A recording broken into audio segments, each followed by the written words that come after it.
Julián consultó su reloj de oro por tercera vez en el pasillo del juzgado, lo hizo con ese suspiro de impaciencia que yo conocía tan bien. Para él, yo solo era la mujer del abrigo gris y los zapatos gastados que le hacía perder una mañana de negocios. Le vi susurrar algo al oído de su acompañante y sonreír con esa arrogancia de quien se cree intocable.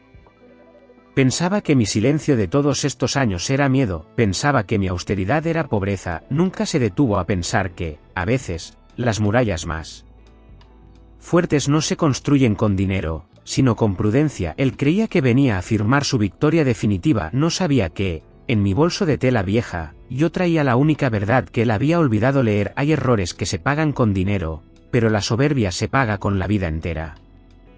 Antes de continuar, si lo desea, suscríbase al canal y dígame suavemente en los comentarios desde donde está escuchando esta historia, me alegrará mucho saberlo. A veces creo que el frío de Madrid no viene solo del invierno, viene de las personas, viene de los pasillos largos y vacíos donde se terminan las promesas. Recuerdo perfectamente aquella mañana de enero en la Plaza de Castilla. El cielo estaba gris, de ese color plomizo y pesado que anuncia una lluvia que nunca termina de caer. Yo caminaba despacio, sentía como el viento helado se colaba por las costuras de mi abrigo. Era un abrigo de lana gris, viejo, gastado en los puños. Lo había comprado en un rastro hace 4 años, cuando todavía creía que ahorrar cada céntimo era una virtud que mi marido valoraría. ¡Qué ingenua fui! A mi derecha iba Mateo, a mi izquierda, Lucía. Mis 2 pequeños tesoros de 6 años iban muy callados, apretaban mis manos con una fuerza que no correspondía a su edad. Los niños tienen un sexto sentido para la tristeza, saben, ellos no entendían de leyes, no entendían de divorcios ni de traiciones, pero sabían que mamá estaba temblando. Aunque yo intentaba sonreírles con todas mis fuerzas.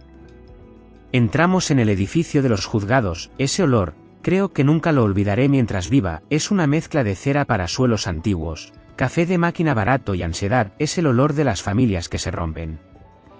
Al final del pasillo, bajo la luz fría de los fluorescentes, estaba el Julián, el hombre que solía ser mi Julián. Llevaba ese traje italiano azul marino que le sentaba como un guante. En su muñeca brillaba un reloj de oro macizo, parecía un príncipe de cuento, parecía el dueño del mundo.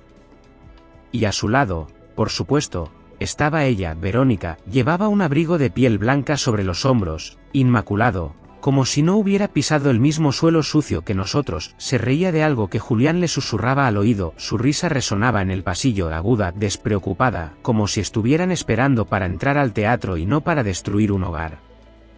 Cuando nos vieron acercarnos, el silencio cayó de golpe. Julián dejó de sonreír, sus ojos recorrieron mi figura, miró mis zapatos planos y gastados, miró mi pelo, recogido en un moño sencillo porque no tuve tiempo ni ganas de ir a la peluquería. Luego, sus ojos bajaron hacia los niños. Mateo llevaba unos pantalones que ya le quedaban un poco cortos en los tobillos. Lucía llevaba su vestido de los domingos, el que yo misma había remendado con hilo azul la noche anterior. Estaban limpios, estaban dignos, pero no eran los herederos de un imperio que él quería mostrar. Vi cómo la boca de Julián se torcía en una mueca de disgusto. Se inclinó hacia Verónica, pero no susurró, lo dijo con ese tono de voz que usan los que creen que el dinero les da derecho a todo. Dijo: mira cómo van vestidos, parece que vienen de pedir limosna. Es vergonzoso que lleven mi apellido. Verónica soltó una risita cruel y se tapó la boca con una mano llena de anillos. Pobrecitos, dijo ella, ¿crees que saben que hoy pierden a su padre? Sentí una punzada en el pecho, pero no fue rabia, fue una tristeza profunda y antigua. No me dolía por mí, me dolía por él, porque en ese momento me di cuenta de que el hombre del que me había enamorado en aquella cafetería universitaria ya no existía, solo quedaba ese cascarón vacío envuelto en seda. Buenos días, Julián, dije. Mi voz sonó bajita, pero no tembló. Él ni siquiera me contestó, solo miró su reloj de oro y resopló con impaciencia. Su abogado, el señor Ramírez, se adelantó un paso. Era un hombre con cara de pocos amigos, cargando un maletín de cuero brillante. Doña Sofía, dijo el abogado con ese tono condescendiente que usan los hombres importantes con las mujeres sencillas, llega tarde. Esperemos que esto sea rápido. El señor Torres tiene una reunión de negocios a mediodía y no tiene tiempo que perder. No respondí, simplemente empujé suavemente a los niños hacia la puerta de madera oscura. Todos en pie, gritó el alguacil desde dentro. La puerta del fondo se abrió y entró el magistrado, don Luis San Pedro. Era una leyenda en los juzgados de Madrid, un hombre mayor, de pelo blanco y mirada cansada, un hombre que había visto demasiadas mentiras a lo largo de su vida. Se sentó despacio, ajustándose la toga negra, y nos miró por encima de sus gafas de lectura. Julián se sentó a la derecha, su abogado y Verónica se sentaron detrás de él, ocupando los bancos como si fueran un palco privado. Yo me senté a la izquierda, sola, senté a Mateo y a Lucía en el banco de atrás, les di un cuaderno y unos lápices de colores que llevaba en mi bolso. Dibujad en silencio, mis amores, les susurré, mamá tiene que hablar con estos señores. El juez San Pedro miró los papeles que tenía delante, luego miró a Julián, impecable y arrogante, y finalmente posó sus ojos en mí. Hubo un silencio largo e incómodo, solo se oía el rasguido de los lápices de mis hijos sobre el papel y el zumbido de la calefacción. Señora Molina, dijo el juez con voz grave y rasposa, veo aquí la petición de divorcio presentada por el señor Torres, veo a su extenso equipo legal. El juez hizo una pausa, miró la mesa vacía a mi lado, frunció el ceño, extrañado. Doña Sofía, preguntó, y su voz sonó casi suave, casi paternal, ¿dónde está su abogado? ¿Acaso no ha venido nadie a representarla ante este tribunal? Julián soltó una risa corta, nerviosa, burlona.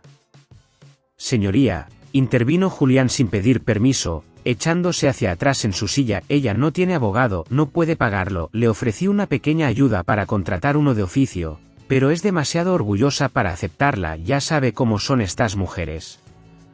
El juez San Pedro levantó una mano para callarlo, su mirada no se apartó de mí ni un segundo, esperaba mi respuesta. Yo me levanté despacio, mis manos temblaban un poco, así que las apoyé con fuerza sobre la madera fría de la mesa, respiré hondo, el aire olía a polvo y a sentencias antiguas. No necesito un abogado, señoría, dije, mi voz retumbó en la sala vacía, más clara de lo que yo misma esperaba, estoy aquí para representarme a mí misma y para contar la verdad que mi marido ha olvidado. Julián y Verónica intercambiaron miradas, pensaban que yo estaba loca, pensaban que era el acto desesperado de una mujer acorralada y pobre. No sabían, Dios mío, no tenían ni la menor idea, no sabían que en mi bolso de tela gastada, junto a los lápices de colores de mis hijos, no llevaba pañuelos para llorar, llevaba el único papel que importaba. Me senté despacio en la silla de madera, estaba fría, dura, como si el mismo mueble supiera que allí solo se sientan los perdedores, o al menos, eso es lo que Julián pensaba que yo era. Cerré los ojos un momento, y de repente, el olor a cera vieja del juzgado desapareció, en su lugar, olía café recién hecho, a tostadas con tomate, a lluvia sobre el asfalto caliente de Madrid en primavera.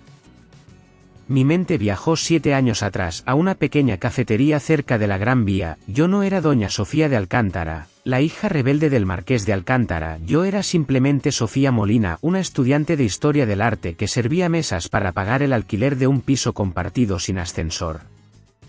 Había huido del norte, había huido de San Sebastián, de la lluvia eterna y de los muros de piedra gris de la casa de mi padre allí. En el norte, la vida estaba escrita antes de nacer. Mi padre, don Pedro, siempre decía que el apellido Alcántara pesaba más que el oro, decía que los matrimonios no eran romances, sino alianzas estratégicas. Que el amor era un invento de los poetas pobres para consolarse.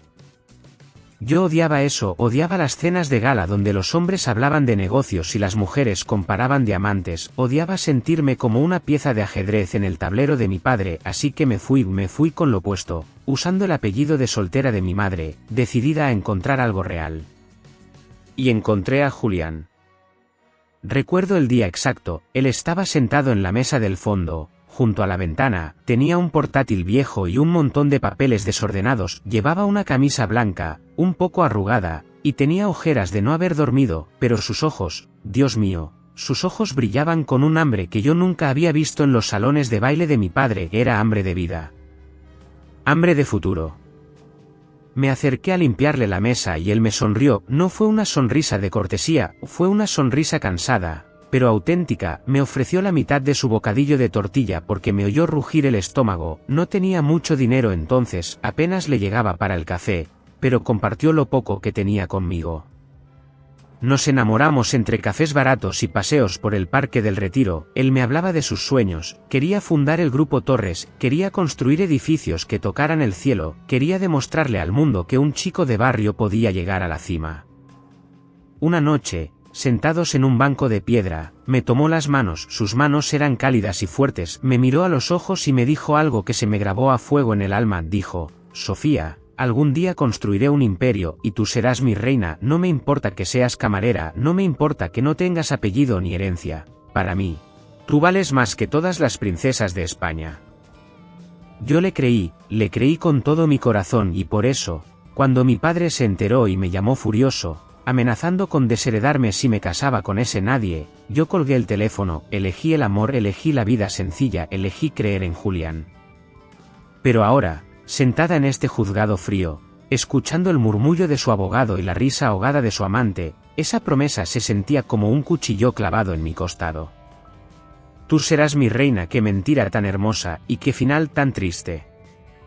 Abrí los ojos y miré a Julián de nuevo, estaba revisando unos mensajes en su teléfono móvil de última generación, impaciente, ya no quedaba nada de aquel chico que compartía su bocadillo, el dinero no lo había cambiado, el dinero lo había revelado, había sacado a la luz una oscuridad que quizás siempre estuvo allí, escondida bajo la necesidad.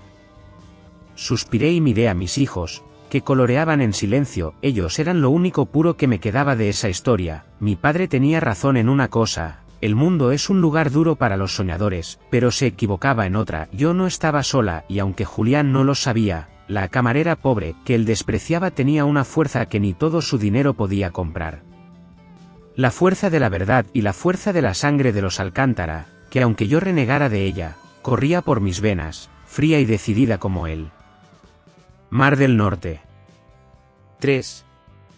No sé en qué momento exacto dejamos de ser un equipo, quizás fue cuando el Grupo Torres dejó de ser un sueño y se convirtió en un monstruo que devoraba todo nuestro tiempo, o quizás fue mucho antes, cuando Julián empezó a creerse su propia leyenda. Al principio, todo fue rápido, demasiado rápido. Julián pensaba que los bancos le abrían las puertas por su sonrisa encantadora o por sus brillantes planes de negocio. Él entraba en las oficinas de los directores generales, con sus zapatos lustrados y su confianza ciega, y salía con créditos millonarios. Llegaba a casa eufórico, me abrazaba, me levantaba en el aire y gritaba: ¿lo ves, Sofía? Soy un genio, nadie puede decirme que no.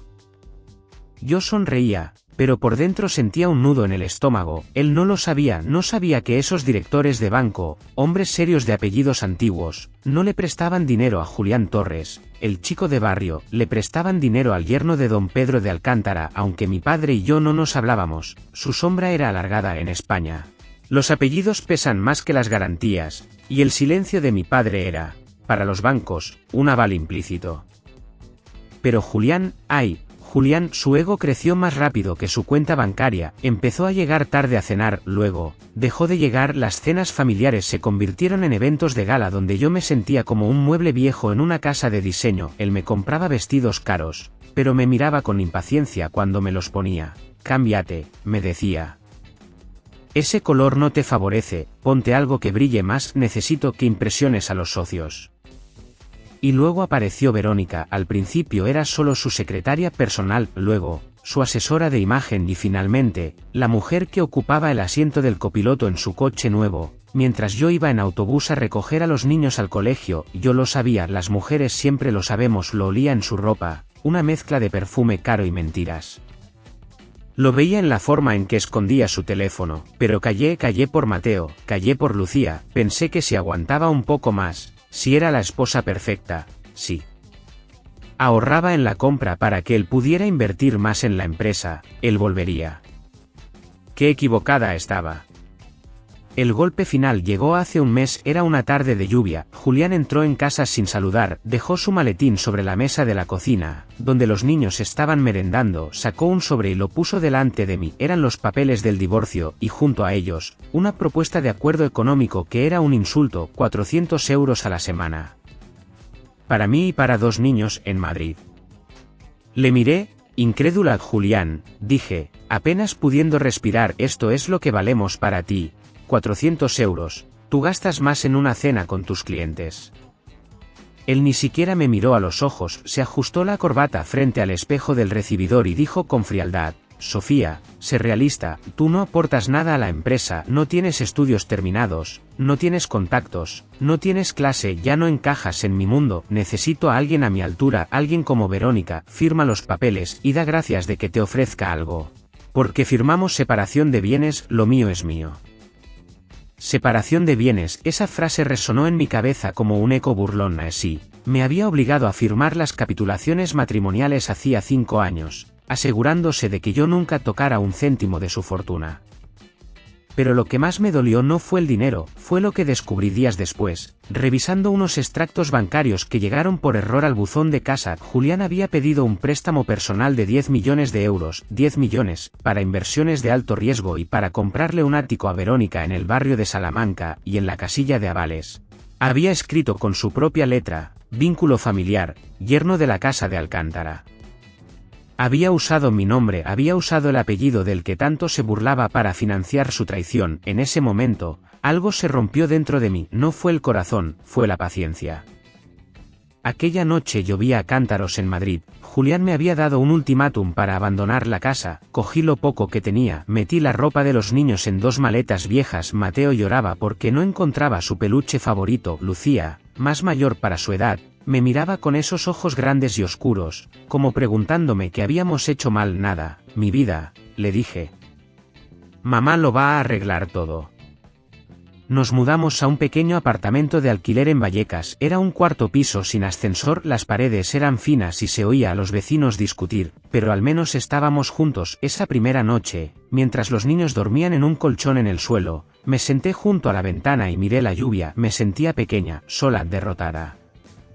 Entonces, sonó el timbre, eran las 11 de la noche, me asusté, pensé que sería Julián, viniendo a echarme en cara que me había llevado la cafetera. Abrí la puerta con el corazón en la boca, pero no era él.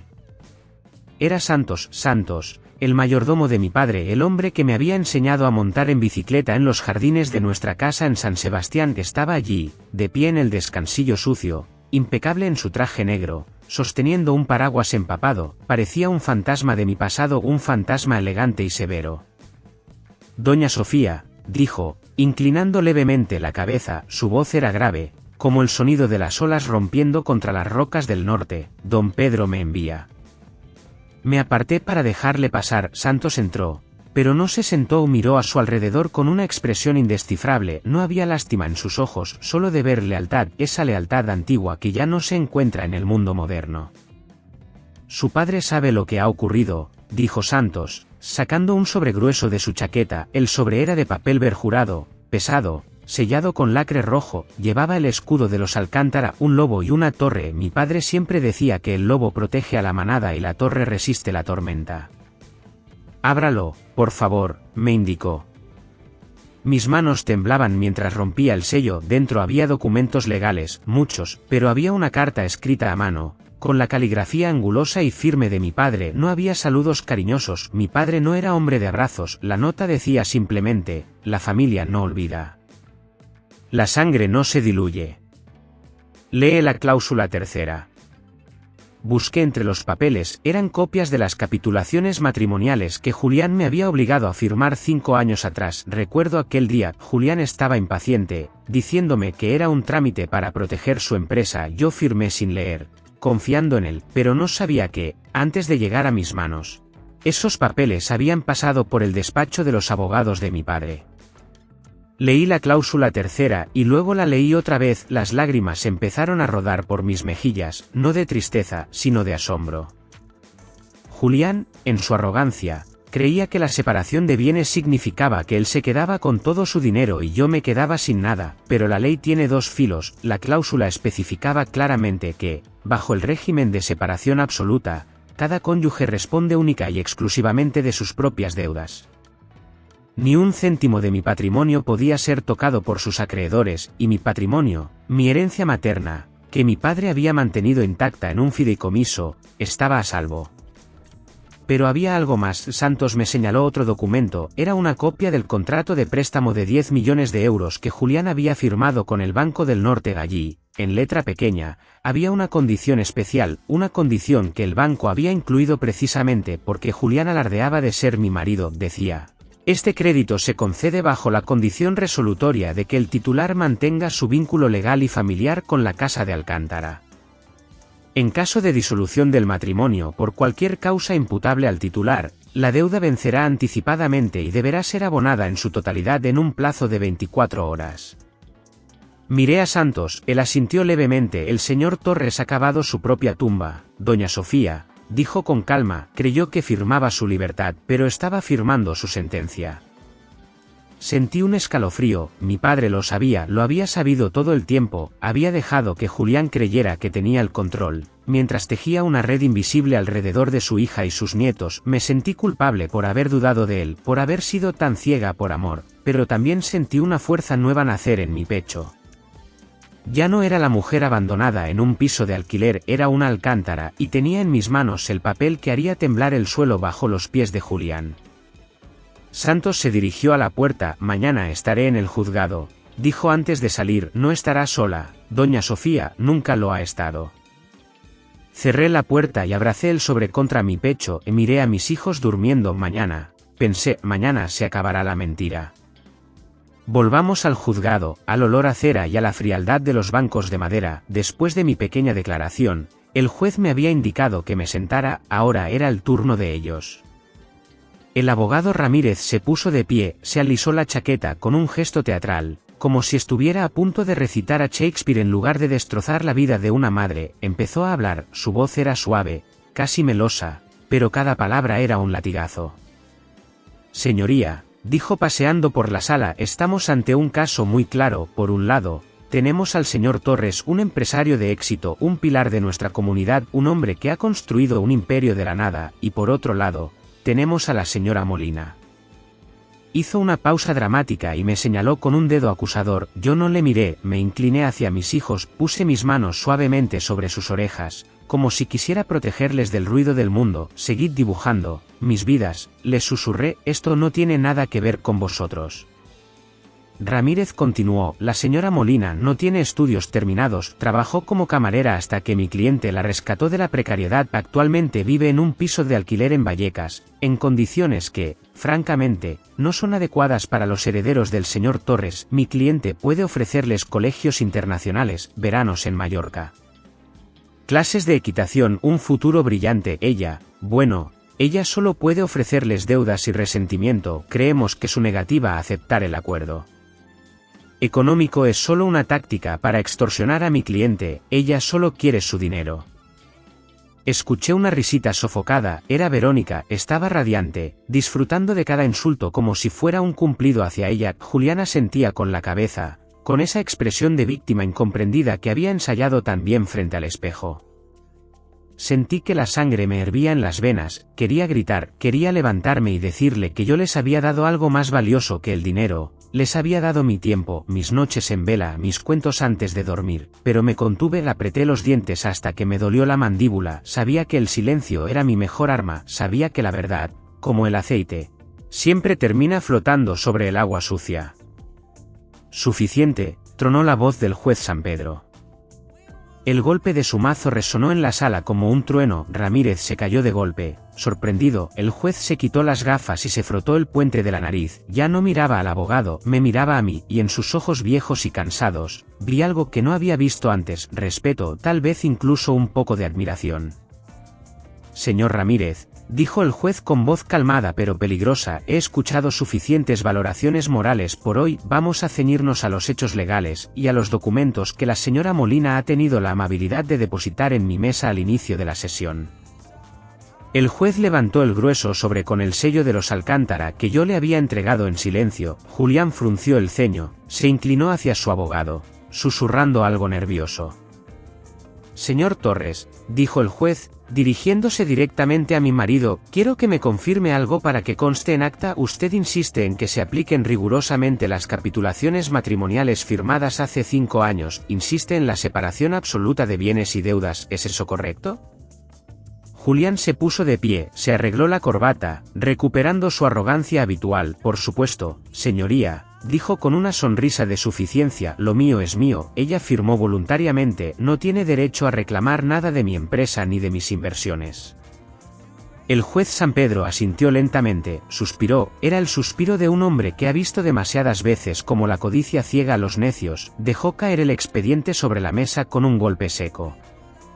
Muy bien, señor Torres, dijo el juez de entonces, lamento informarle de que acaba de firmar su propia sentencia de muerte financiera. Julián palideció, como dice, balbuceó, perdiendo la sonrisa. El juez abrió el expediente y sacó el contrato de préstamo del Banco del Norte, lo sostuvo en alto para que todos pudieran verlo. Porque según este documento, señor Torres, continuó el juez implacable, al disolverse su vínculo con la familia de su esposa, usted pierde el aval que sostenía todo su imperio de naipes. Hubo un momento de silencio absoluto en la sala, fue un silencio denso, pesado, como el aire antes de una tormenta eléctrica. Yo miraba a Julián, él seguía de pie, pero algo en su postura había cambiado, sus hombros, antes erguidos con orgullo, ahora parecían hundirse bajo un peso invisible. Su abogado, el señor Ramírez, había dejado de sonreír, estaba leyendo frenéticamente los papeles que el juez había puesto sobre la mesa, pasando las páginas con dedos nerviosos. Señor Torres, continuó el juez San Pedro, su voz era tranquila, metódica, no gritaba, no alzaba la voz, simplemente explicaba la realidad, como un profesor explica una lección difícil a un alumno que no ha estudiado. Usted firmó una separación de bienes absoluta, dijo el juez, usted quería proteger su patrimonio de su esposa, es irónico, ¿verdad? Porque al hacerlo, al trazar esa línea tan clara entre lo suyo y lo de ella, usted también se separó de la única protección que tenía. Julián abrió la boca para decir algo, pero no salió ningún sonido, solo un leve carraspeo. El juez se ajustó las gafas y leyó un párrafo del contrato de préstamo. Escuche con atención, señor Torres, aquí hay una cláusula de honor, es una cláusula muy común en los préstamos de alto riesgo concedidos a familias ilustres. Dice que el banco extiende este crédito de 10 millones de euros basándose únicamente en la confianza y el buen nombre de la familia política del titular, es decir, la Casa de Alcántara. Yo bajé la mirada, sentí una mezcla extraña de vergüenza y tristeza. Mi padre, siempre mi padre, incluso en su ausencia, su mano invisible movía los hilos, había dejado que Julián creyera que era un genio de las finanzas, cuando en realidad solo era un invitado en nuestra mesa, y a los invitados que se comportan mal, se les retira la invitación. Este divorcio, prosiguió el juez, cerrando la carpeta con suavidad, certifica que usted ya no forma parte de esa familia, el aval desaparece en el momento en que se firma la sentencia, lo que significa, señor Torres, que sus acreedores tienen derecho a exigir la devolución inmediata de la totalidad de la deuda, 10 millones de euros, hoy mismo. Vi cómo el color desaparecía del rostro de Julián, se quedó pálido, tan pálido como el papel que sostenía el juez, gotas de sudor empezaron a brillar en su frente, bajo la luz fluorescente miró a su abogado, buscando una salida, una trampa legal, un milagro, pero Ramírez solo negó con la cabeza, derrotado, y cerró su maletín con un clic seco y definitivo. No sentí alegría, lo juro por mis hijos, no sentí esa satisfacción que dicen que se siente cuando ves caer a tu enemigo, sentí pena, una pena profunda y amarga, pena por el hombre que había sido mi marido y el padre de mis hijos, había sido tan arrogante, tan ciego, si hubiera leído lo que firmaba, si hubiera valorado a la mujer que tenía al lado en lugar de perseguir sombras brillantes, quizás ahora no estaría temblando como un niño perdido. Julián intentó agarrar el bolígrafo de la mesa para firmar algo, no sé qué, quizás un cheque sin fondos, quizás una renuncia, pero sus manos temblaban tanto que el bolígrafo resbaló de sus dedos, cayó al suelo de madera, el sonido fue pequeño, insignificante, clac, pero en ese silencio sepulcral, sonó como el derrumbe de un edificio entero. Se quedó mirando el bolígrafo en el suelo, no se agachó a recogerlo, parecía haber olvidado cómo moverse, parecía haber olvidado quién era el gran Julián Torres, el empresario del año, reducido a un hombre asustado que acaba de descubrir que su castillo estaba construido sobre arena. Miré a Mateo y a Lucía, seguían dibujando, ajenos al drama de los adultos, gracias a Dios. Pensé, gracias a Dios que son niños y que su mundo todavía se puede arreglar con lápices de colores, porque el mundo de su padre acababa de romperse para siempre. Siempre he pensado que el dinero es como la marea baja, cuando se va, deja al descubierto todo lo que estaba escondido bajo el agua, las rocas afiladas, la basura y los monstruos. En aquel juzgado, la marea bajó de golpe para Julián y lo que apareció a su lado no fue bonito de ver. Verónica, que hasta hacía un minuto acariciaba el brazo de mi marido con posesión, se quedó quieta, muy quieta, como una estatua de hielo. Sus ojos, pintados con precisión quirúrgica, iban del juez a Julián, y de Julián a los papeles sobre la mesa. Parecía estar haciendo cálculos mentales a una velocidad vertiginosa. 10 millones de deuda, 0 patrimonio, sin avales. Sin futuro. Julián, todavía aturdido, buscó su mano, buscaba consuelo, buscaba a la mujer que le había prometido amor eterno en los asientos de cuero de su coche deportivo. Verónica, cariño, susurró Julián con voz rota, esto es un error, lo arreglaré, hablaremos con el banco. Pero Verónica no le dejó terminar. Con un movimiento brusco, casi violento, retiró su mano. Fue como si el contacto con él le quemara la piel. Se puso de pie de un salto, alisándose el abrigo de piel con nerviosismo. Su rostro, antes suave y seductor, se había transformado en una máscara de indignación. No me toques, siseó ella. Su voz ya no era dulce, era afilada como un cristal roto. Me dijiste que eras el dueño de todo, me dijiste que eras rico, que eras un hombre de éxito. Julián la miró, confundido, como un perro apaleado que no entiende por qué su dueño le pega. Pero lo soy, balbuceó, soy el presidente del Grupo Torres, tú lo sabes, hemos vivido como reyes. Has vivido de prestado, gritó ella, sin importarle que estábamos en un tribunal. Eres un fraude, Julián, un maldito fraude, me has engañado, me has hecho perder el tiempo con promesas vacías. 10 millones de deuda, ¿y crees que yo voy a quedarme a pagar tus platos rotos? Verónica agarró su bolso de marca, ese que Julián le había comprado con el dinero que debía ser para la educación de mis hijos, se dio la vuelta y caminó hacia la salida. El taconeo de sus zapatos resonó furioso en el suelo de madera. No miró atrás ni una sola vez. Julián se quedó allí, de pie, solo, con la mano extendida hacia la puerta por donde había desaparecido su gran amor. Su abogado, el señor Ramírez, estaba ocupado guardando sus papeles, evitando mirar a su cliente a los ojos. Nadie quería estar cerca del barco que se hunde. Yo observaba la escena desde mi banco. Debería haber sentido satisfacción, supongo, debería haber sentido que se hacía justicia, pero no. Lo que sentí fue un cansancio infinito, un agotamiento que me llegaba hasta los huesos. Me dolía el alma de ver tanta miseria humana, tanta mentira, tanta fragilidad. Verónica no era el monstruo, Julián tampoco, eran solo dos personas vacías, tratando de llenarse con cosas que brillan pero no calientan. Eran víctimas de su propia vanidad, y yo era la espectadora de una tragedia que había durado demasiado tiempo. Suspiré y miré mis manos, entrelazadas sobre mi regazo. Estaban ásperas por el trabajo y el frío, pero eran manos honestas. De pie en aquella sala del tribunal, viendo a mi marido derrumbarse y a su amante salir huyendo, para ser sincera, no sentí la felicidad que muestran en las películas. Solo sentí frío. Una soledad terrible cayó sobre mí. Queridos amigos, a todos los que me están escuchando. El camino de la vida es demasiado largo y lleno de espinas. A veces, la victoria duele incluso más que la derrota. Si todavía estás aquí, escuchando la confesión de una mujer fracasada en el matrimonio, por favor ayúdame dejando un comentario con el número 1 abajo.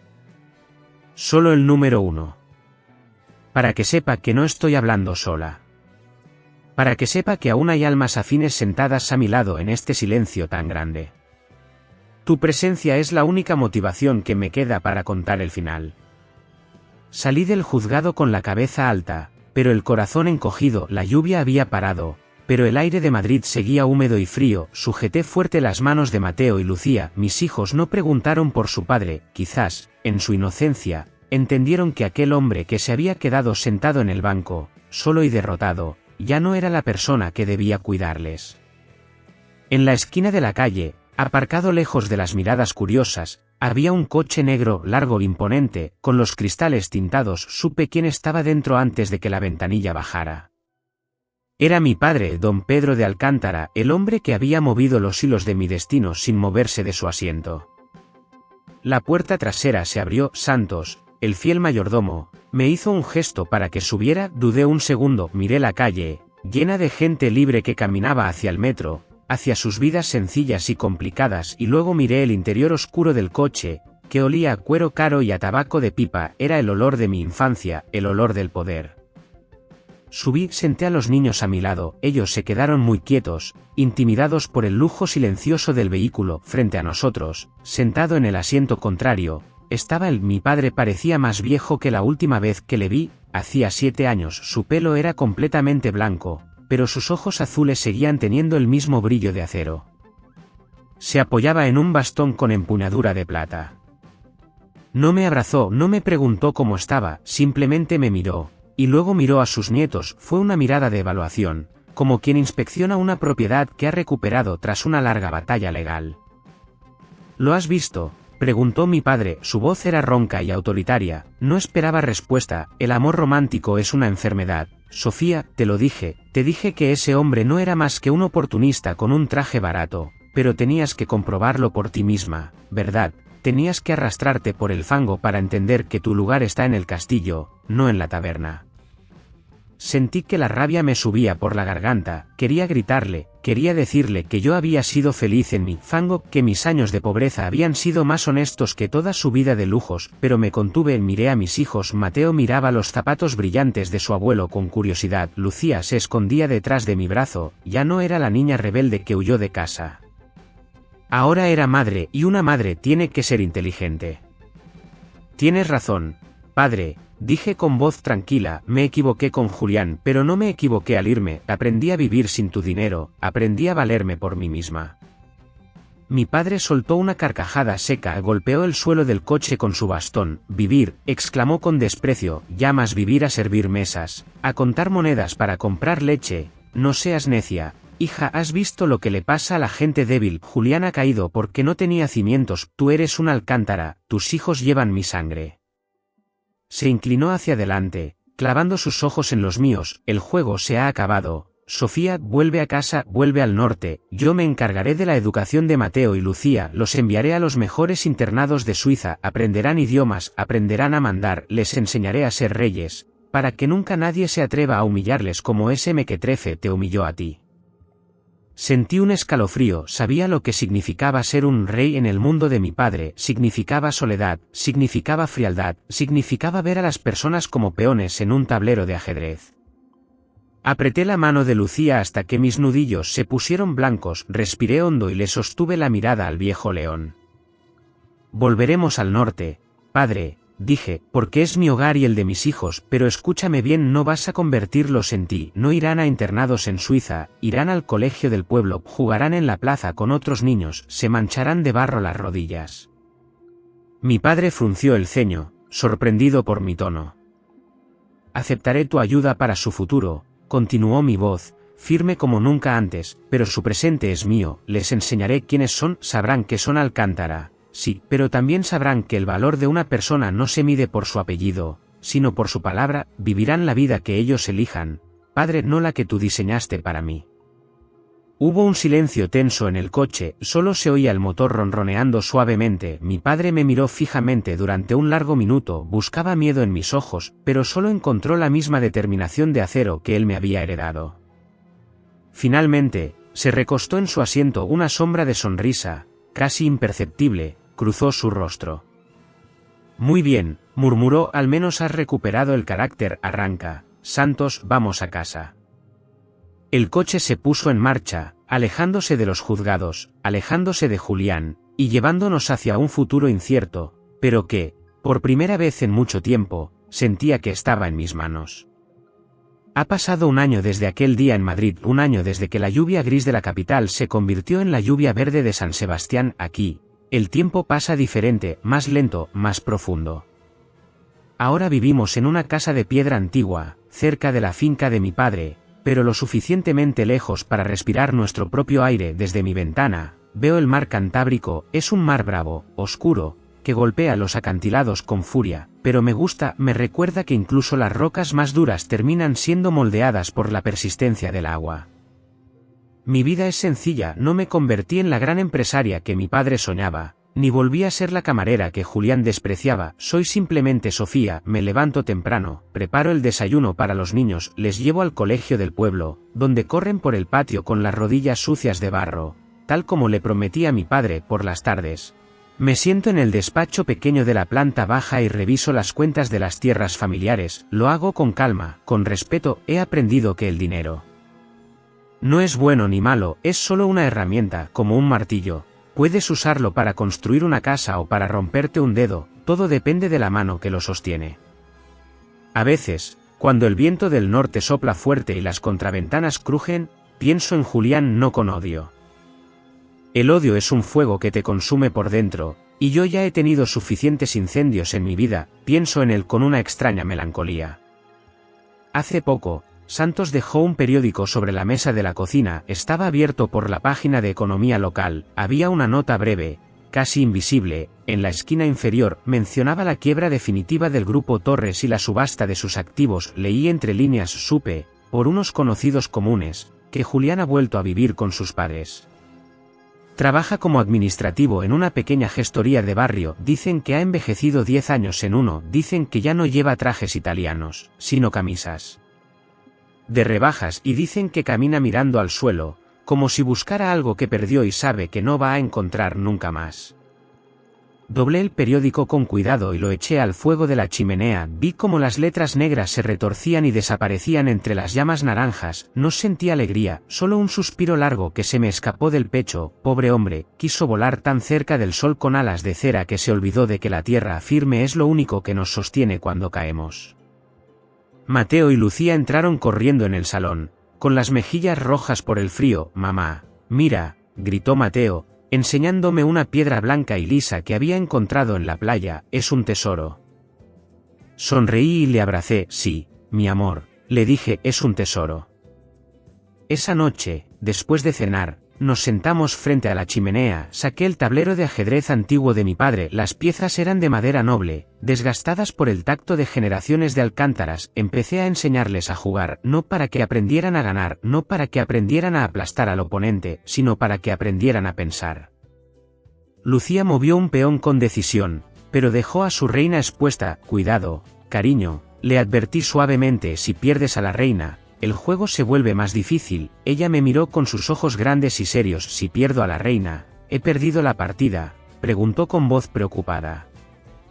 Acaricié su pelo suave. No, mi vida, le respondí, perder a la reina duele, da miedo, pero no es el final. Mire el tablero, mientras el rey siga en pie, mientras tú sigas en pie y no te rindas, la partida continúa. A veces, hay que perder piezas importantes para descubrir lo fuertes que somos realmente. Los niños asintieron, aunque sé que todavía son pequeños para entenderlo todo, pero aprenderán que la vida no se trata de no caerse nunca, se trata de levantarse, sacudirse el polvo de las rodillas y mover la siguiente pieza con dignidad, como hice yo, como hacemos todas. Ahora que la casa está en silencio y los niños duermen, me siento frente a las últimas brasas de la chimenea, es mi momento favorito del día, el momento de la verdad, aquí. Con una copa de vino tinto en la mano y el sonido del mar de fondo, repaso el camino que me ha traído hasta esta orilla. Pienso en Julián, pienso en cómo me miró aquel día en el juzgado, con desprecio, con lástima. Él vio mi abrigo viejo y pensó que yo era pobre, vio mis zapatos gastados y pensó que yo era débil. Ese fue su gran error, esa fue su perdición. Olvidó la lección más básica de todas, esa que nos enseñan nuestras abuelas, olvidó que el hábito no hace al monje. Me juzgó por el envoltorio, sin detenerse a pensar que el valor de una joya no está en la caja de cartón que la protege, sino en la piedra inquebrantable que lleva dentro. Durante mucho tiempo, me culpé y me miraba al espejo y me preguntaba qué me faltaba, era demasiado seria, demasiado aburrida, demasiado madre y poco amante, pero ahora, con la claridad que da el tiempo, lo entiendo. Julián no buscó a otra mujer porque yo fuera poco, la buscó porque yo era demasiado entera, demasiado real, su ego era frágil como el cristal fino, necesitaba a alguien que dependiera de él para sentirse poderoso, necesitaba a alguien a quien rescatar con su dinero para sentirse un héroe, conmigo, se sentía pequeño. Y un hombre inseguro es capaz de quemar su propia casa solo para sentir el calor del fuego un instante. Su traición no hablaba de mis carencias, hablaba de sus miedos.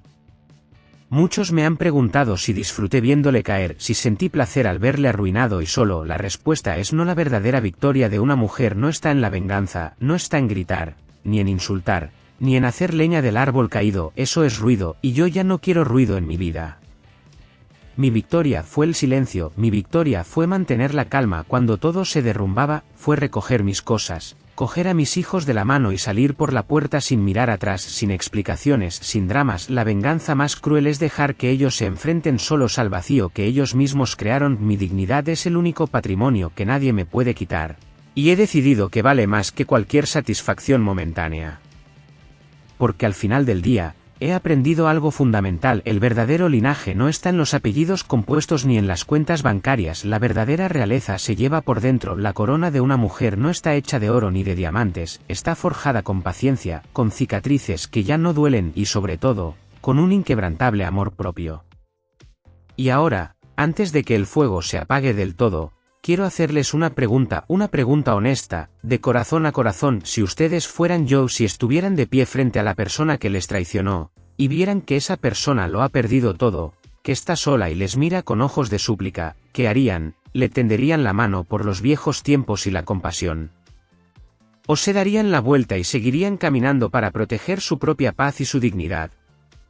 Cuéntenme su elección en los comentarios, me gustaría mucho leerles. Buenas noches, y que descansen en paz con su conciencia. Y aquí termina el relato de Sofía. Entre el frío de aquel juzgado en Madrid y el calor de la chimenea frente al Mar del Norte. A veces, la decisión más valiente no es gritar nuestra verdad, sino tener la fortaleza de guardar silencio y marcharse. Es difícil saber dónde termina la justicia y dónde empieza la piedad. Quizás, al escuchar a Sofía, usted haya recordado sus propias batallas, o esos momentos en los que tuvo que elegir entre salvar a otro o salvarse a sí mismo. Me encantaría leer sus pensamientos en los comentarios. No para juzgar quién tuvo la razón, sino para compartir cómo habrían actuado ustedes en su lugar. Si esta historia le ha hecho compañía y ha resonado en su interior, le agradezco que deje un me gusta y se suscriba a este canal, Silencio y Venganza. Es la mejor forma de que sigamos caminando juntos en estos relatos de vida. Nos encontraremos muy pronto con una nueva historia. Hasta entonces, cuiden de su paz. Un abrazo. Este vídeo es una historia de ficción inspirada en experiencias de la vida.